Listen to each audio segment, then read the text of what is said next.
What I like about April is when we finally get to our last spring frost. Obviously, it's just averages, so you could have a frost after that date because it's an average, and it could end a lot sooner. Depending on where I look, whether the Farmer's Almanac or some other online websites, it actually tends to vary from early in the month, around anywhere from the 7th to the 10th, to the middle of the month around the 15th, or to the end of the month. Just for my own sake, because I've been surprised too many times by killing frosts when it's supposed to be already past, I tend to wait till the last week of April to count as my last frost date. So that's what I'm doing this year. But we're going to get there soon enough. But let's check in on all the vegetables that we've planted and see how they're coming along this week. Chives are looking good. I'll probably end up potting them up into a container so that they'll be able to be put into the herb garden when we finally put that together. But they're looking healthy. Our herbs are doing well. The oregano, looking very healthy, very strong. And we've got enough rosemary growing. I don't think every seed germinated with these batches here. But we really don't need that much rosemary. But we'll continue to watch their progress over the weeks to come before we transplant or pot up any of these herbs. Our peppermint and spearmint is looking good, as is our sage and our thyme. These are plants that I started last year from cuttings or had already grown. In the case of those two, they were started from seed and they're doing well. This is the parsley. Looks like it's doing very healthy, as is our basil. We're going to let them continue to grow on just a little bit longer in these cups before potting them up or transplanting them out. But otherwise, they're looking good. All the herbs seem to be doing well.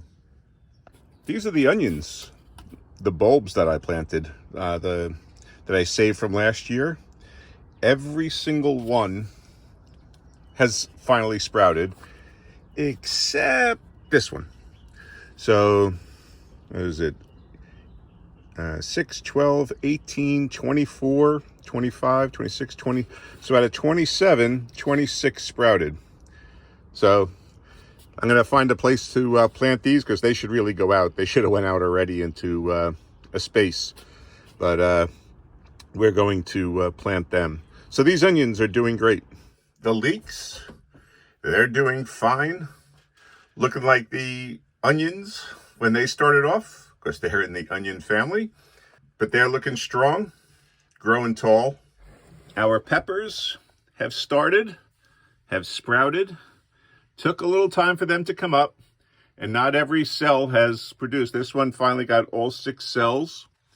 This is the California Wonder, and these are up to here. So out of the 9 we planted, well, we've got actually 9 here if you count those 2. A couple of doubles.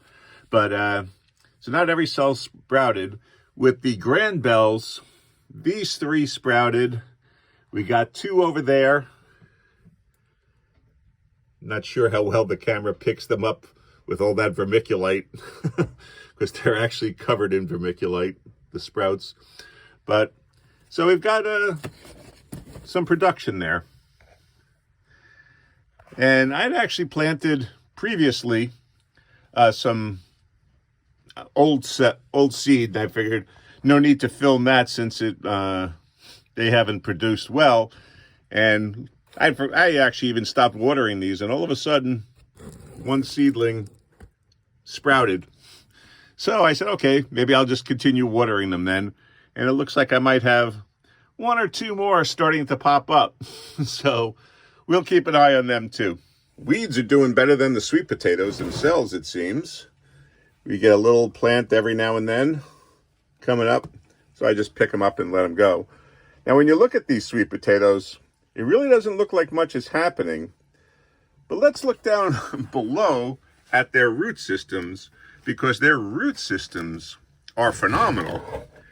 You can see them starting there, but if we look underneath, you can see these are growing terrific root systems.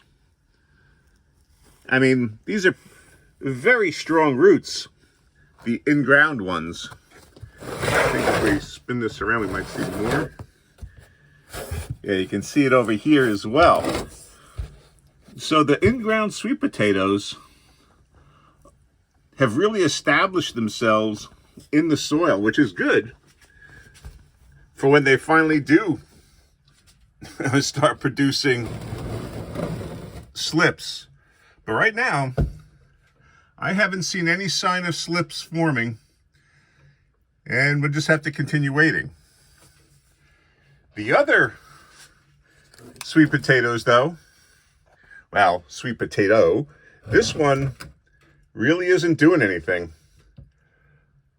Not seeing any signs of growth on this, sorry. Not seeing any signs of growth on this. Just not performing. This sweet potato, though, slips are formed. We've got 3 good ones, and there's like 3 more back there, and 2 on that side. And its root system is doing well in here as well. And let's see if I can turn this around without breaking off any slips. Yeah, so it's growing some decent roots in here too.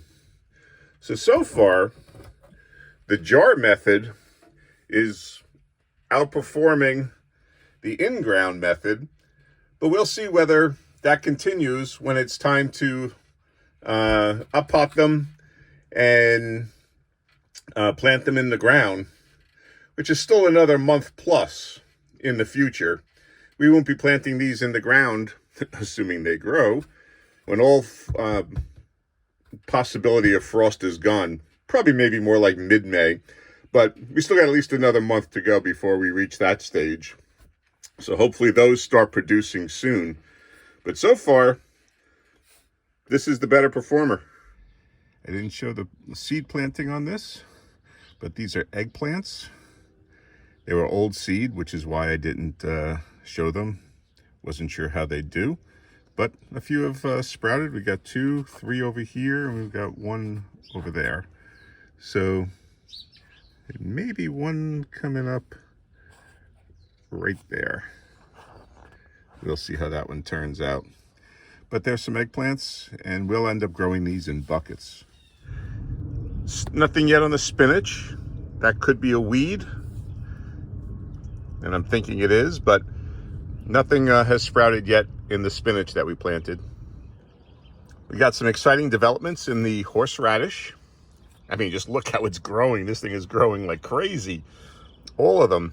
These 3 in particular, and as I've said, those are probably the crown parts. But this, we've got sprouting there.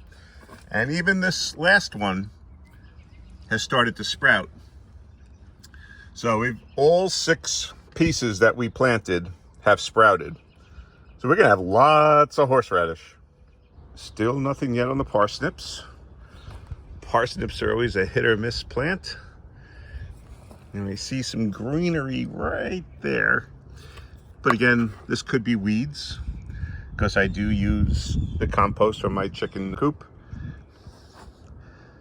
But we'll see. So nothing on the parsnip front just yet. Turnips that we planted in a barrel have started. And we'll be monitoring their progress, but yep, we've got turnips growing. The lettuce is looking good, coming along, putting out a lot of new growth. Even with the cold temperatures that we've had, it's doing well. This is the red romaine lettuce. The garlic really looks like it's off to the races now.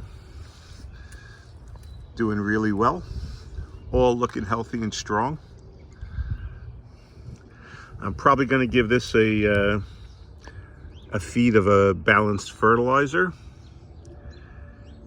And you won't feed it too much, but Now would be a good time with the spring growth kicking in to give it a good dose of fertilizer to have it continue growing.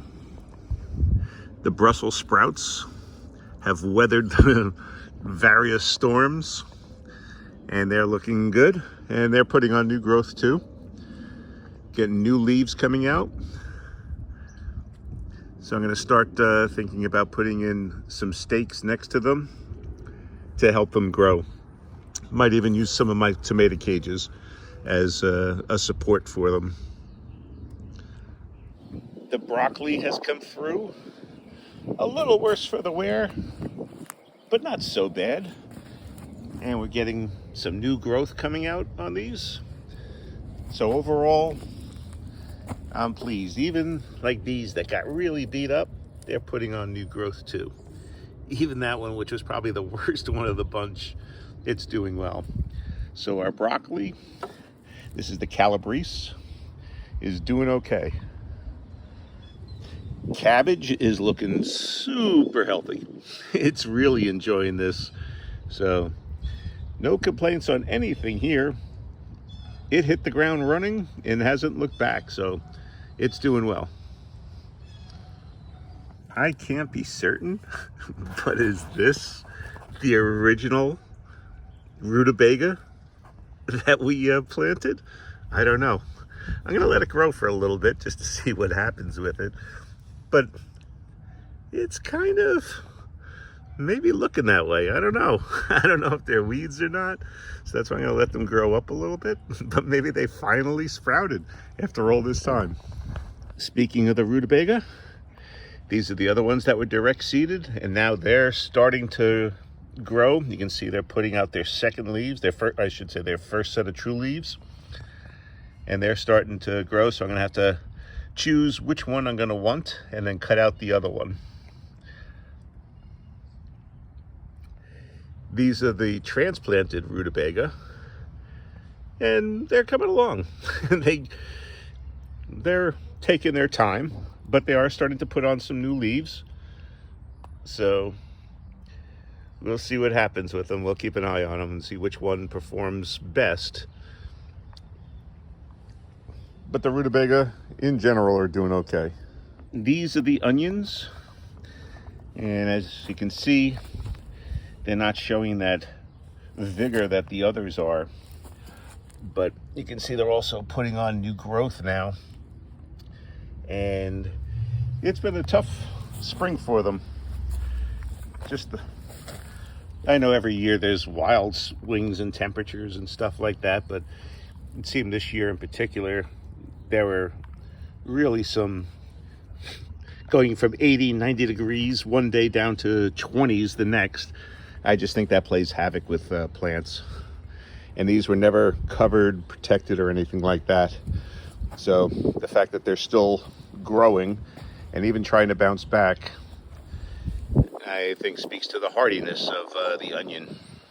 So in better conditions, they can do better. So that's the weekly update on the vegetables. They're doing quite well, as you could see. We've planted a lot out. The ones that we've planted are growing good. And now we're ready to plant some more vegetables this month. If you want to see what we were doing in the garden last week, check out this video right here. And then subscribe and hit that notification bell. And that way you'll be able to stay up to date on all of our vegetables as we try to grow a supermarket in our own backyard. Okay, thanks for watching.